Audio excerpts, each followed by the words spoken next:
Etched into the Georgia granite, the carving of 3 rebel leaders on Stone Mountain is one of the biggest Confederate memorials in the country. The high-relief sculpture of Confederate President Jefferson Davis and Generals Robert E. Lee and Stonewall Jackson is bigger than a football field. We're kind of proud to have this because a lot of people that come from out of state or out of the country, this is kind of like one place that it's definitely on our list to come and visit. Some of those visitors unaware of the park's Confederate links, or come for its other attractions. It's a massive work and it's a piece of art, I would say. The surrounding area, once a stronghold of the Ku Klux Klan, now home to an extremely diverse population. It has since changed, I say, over the last maybe 15 years. More blacks have moved into the area. We come up here, but we don't really recognize the memorial. It's like something in the back of our mind. Now, Stone Mountain has been swept up in the growing calls for the removal of Confederate symbols on public lands.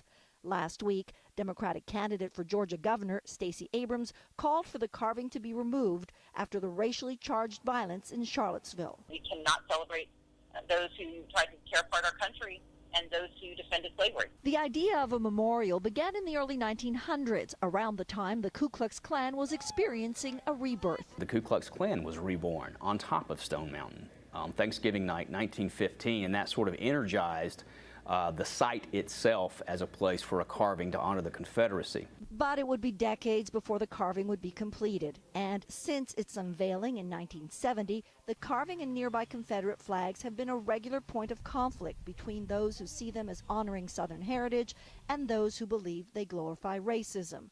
The Stone Mountain Memorial Association recently denied the Klan's request to burn a cross at the park in October, citing problems last year when pro-white demonstrators clashed with opposing groups.